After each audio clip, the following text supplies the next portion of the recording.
Now, as political parties are wrapping up public campaigns ahead of Saturday's governorship polls, the socio-economic tempo, or the socio-political tempo, otherwise, still remains calm. A total of 17 political parties are fielding candidates, while INEC confirms that more than 1.7 million prospective voters registered for the election. The INEC, that's the Independent National Electoral Commission, has confirmed the arrival of the sensitive materials, which are currently in the custody of the Central Bank of Nigeria. The Commission has assured Nigerians it will improve on the shortcomings of the Edo polls. Now, according to the Commission boss, in his words, he said, "We have learned a lot of lessons, not only from the last elections, but previous elections. Basically, there are two challenges. The first one is logistics for election. So polling units are opened promptly on election day. The second one is result management. And my assurance to voters in Ondo State is that we are going to see fast improvement in these two processes." Well, joining me on the program at this time to discuss this is Mr. Rotimi Oyekanmi, is the Chief Press Secretary to the INEC Chairman. Thank you for your time, Mr. Oyekanmi. Thank you very much for having me. All right. To all your listeners. Great. It's good to have you two on the program. Now, just a quick one. How prepared is INEC for Saturday poll, governorship poll in Ondo State? Thank you very much. We are very much prepared. We started preparing over a year ago when we released the timetable and schedule of activities for the election. And since then, we have executed all the activities on that schedule of activities. We have conducted the continuous voter registration, where we gave the opportunity for those who turned 18 or those who wanted to exchange their polling units, those who wanted to transfer their polling units from other states to Ondo State and from one local government to the other. And after the CVR, we made the permanent voter cards available for collection. And it's on record that there was over 62.5% collection rate in the first 5 days when we made the PVCs available for collection. And thereafter, we have trained our ad hoc staff, both SPOs and presiding officers and assistant presiding officers. We have engaged severally with stakeholders, political parties, civil society. We have also done extensive voter education using various channels, social media, radio, TV. We actually embarked on a campaign for over 13 weeks on the radio. And the media cooperated extensively with us by, amplifying some of our activities. And again, we will be deploying the bimodal voter accreditation system, the BVAS, for the election, and of course the INEC result viewing portal. And just last week, the INEC chairman led a team to conduct. We conducted a series of activities, among which was a mock accreditation to test run the BVAS and the upload of the results of the mock accreditation to the BVAS. And then we met with stakeholders, political parties, civil society, persons with disability. And we also met with the security agencies to talk about difficult terrains and threats, because on our own, we carry out risk assessment. And the police, being the lead agency in enforcement and of laws and prevention of crime, also have their own risk assessment strategies, and we compared notes. And I think that by and large, we're ready for the election. All right. I know that the INEC chairman did say that it will, or the commission will improve on some of the shortcomings or challenges in the Edo elections, which of course just held a few weeks back, and he was able to highlight those challenges, particularly around logistics and also result management. Would you like to shed more light or even bring us up to speed as regards these improvements? Well, we deploy the beavers for election. But I think that before I go into efforts to improve the operations of the beavers and the INEC, I think I need to correct certain impressions that people have based on the feedback we have been getting. The first thing is that the beaver is not an electronic voting machine. And the INEC, which is just a result viewing portal, is also not a result collation portal. When we talk about uploading the polling unit result to INEC, I think a lot of people misconstrue that to mean that it's an electronic collation. No. So what the chairman was referring to is that, well, whatever it was that we discovered about the shortcomings of the beavers, we have improved on it. The first aspect is training.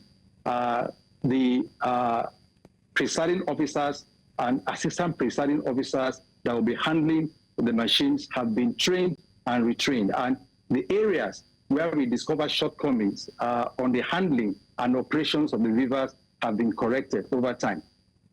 And of course, you know that in uploading the polling unit results to INEC, there are particular protocols that must be followed in such a way that the results will be captured in a particular manner and posted in a particular manner. So that has been done. And of course, we have also taken measures to ensure that only the polling unit result is accepted on INEC, so that you won't find any other image as we witnessed in the past because of lack of adherence to the training that some of these ad hoc staff were given. And of course, that now led to some of the allegations by people who looked at INEC to say that INEC was trying to manipulate. We don't manipulate. So those things have been corrected. And right now, for this election, we expect a great improvement because the methods have changed and the improvement has gone very, very far. All right. And now talking about training of particularly the ad hoc staff, in terms of the recruitment this time around, I mean, what has the agency or the commission done to ensure that these staffs are properly trained and also they are people of integrity? Well, you know that as a rule, and as we have in our convention, we make use of the National Youth Service Corps members more. For this election, we are deploying over 16,000 ad hoc staff. And of course, the National Youth Service Corps members have always been, they have always constituted the most of the numbers that we take. And they have done very well. These are graduates, these are decent people, these are hardworking people. And because of their level of education, they are easier to train. And because of some of the weaknesses we have noticed, we have also expanded the scope of training. Of course, there are some things now that we have put like in a package and put them online, like an e-school, so that they can go, even after receiving the training, they can go back to these things and look at them again and study them again. And I think that has really helped. When the INEC chairman visited Akure last week, we went to some of the training centers and we looked at how the training was going on, the instructions from the instructors and the response from the ad hoc staff, and we really quite liked that. And some of them that we spoke to also expressed satisfaction with the way the training was going to. So I think that, it's a learning curve, and we expect, like the chairman said, improvement in this election. All right, Mr. Rotimi Oyekanmi, a quick one. We'll just go on a quick break. When we return, of course, the conversation will definitely continue. Stay with us.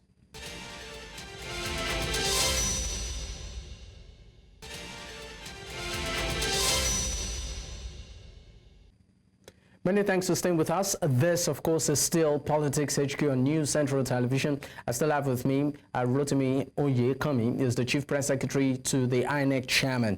And, of course, we are discussing matters arising around the Ondo State governorship election, which will be holding this Saturday, of course, in Nigeria. Thank you for staying with me, sir. Now, let's look at the issue of security. You did, of course, nibble on that, in your opening remarks. Does the commission have specific security concerns ahead of this election? Well, thank you very much. We have this strong relationship with security agencies, and we meet from time to time, whether we have elections or not, quarterly actually, under the auspices of the Inter-Consultative Committee on Election Security. And of course, the chairman chairs that committee with the NSC, National Security Advisor, and of course we have all the sister agencies present. And part of what we do is to discuss security. And the security men, being experts, know exactly where the flashpoints are in every state. And we also have our own tools that we employ to assess the risk, identify potential distractions, and then recommend ways to mitigate. So we work hand in hand with the security agencies. So for this election, cooperation has been fantastic. And of course, we also organize training for security agents on how to handle voters, to polling unit, collation centers, the relationship between men and women of the armed forces and the journalists that will cover and the observers, so that it will be hate-free. And if you check the previous off-season governorship elections, things have gotten better and better between security agents and other stakeholders that have something to do with the election. For Ondo State, the flashpoints are known, and like I said, the measures being put in place are not something one would discuss on air. But of course, measures have been put in place to ensure that all troublemakers are prevented from causing any havoc and disrupting the election. I mean, talking about the issue of concerns also, we know that the major stakeholders, or if not one of the major stakeholders in this election, what, of course, some experts will refer to as beneficiaries of this entire process, are political parties, which to a large extent are also complicit when it comes to the smoothness, if at all there are issues or challenges come up. What is the agency also doing to carry political parties along to ensure that they are responsible players? In fact, you just hit the nail on the head. We have this regular quarterly meeting that we have with all our major stakeholders. And the political parties are number one on that list. And when we meet, we rub minds about all aspects of the electoral system. We tell them what we expect, what the challenges are, and what they're expected to do. And we discuss issues, Although sometimes when you discuss issues and when it comes to practicalizing what has been discussed, it's a different thing altogether. Because we need their buy-in for us to have peaceful, credible elections. When political parties are not acting responsibly, for instance, it becomes very difficult for INEC to, conduct elections in a way and manner that Nigerians expect. But I think that it's a work in progress. We'll continue to consult with them.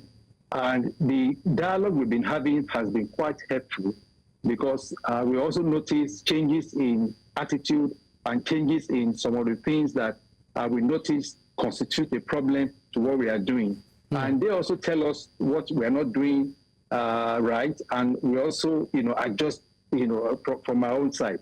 So I think it's vice versa, and we'll continue to improve on all fronts. All right. Before I let you go, I'm going to be, brutally honest with you, and that is the issue of trust between the Commission and Nigerians. Even this last concluded, Ondo State governorship elections, there are still a lot of reservations.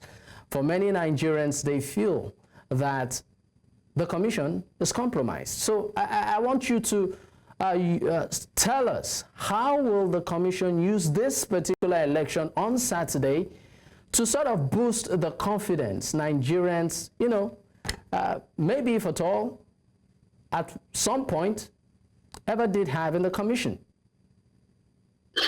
Thank you very much. This is one thing that I particularly find very painful. I understand exactly what you are saying. Nigerians usually are very, very suspicious of any government institution, and when it comes to election, the suspicion is even higher. We try our best. Look at the situation. Like I said, we released a timetable and schedule of activities 1 year ago. We will implement everything until the last one, which is the election itself. All the other activities we will implement it, no problem. But when it gets to election day, that's when the challenges will occur. And we have been looking at it. We put everything in place. We will train our staff. We will deploy election materials. We will involve stakeholders at every level of what we are doing. We don't hide whatever we are doing, right? So if stakeholders also allow INEC to do its job without interference, we'll have a good election. But in a situation where you have interference in terms of attacks on polling units, kidnapping of electoral officers, or all manner of security issues, then it becomes a problem. Our ad hoc staff are not trained to fight. They are trained to conduct election. If a gunman approaches a collation center or approaches a polling unit with an AK-47, what do you expect our polling ad hoc staff to do? They will not be able to do anything. So we are doing our best. We are trying to be transparent. It's just that Nigerians, in as much as they expect so much from us, they should also understand some of the challenges we are going through. That with INEC, we are not there to rig elections.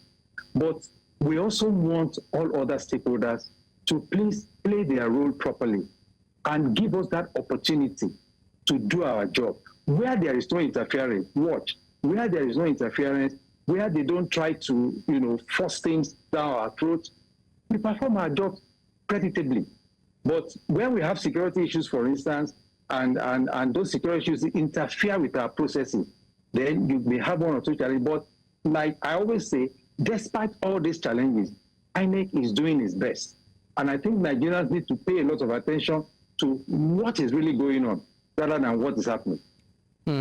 Now, just a quick one also. In terms of logistics, there are also questions asked around the issue of transportation.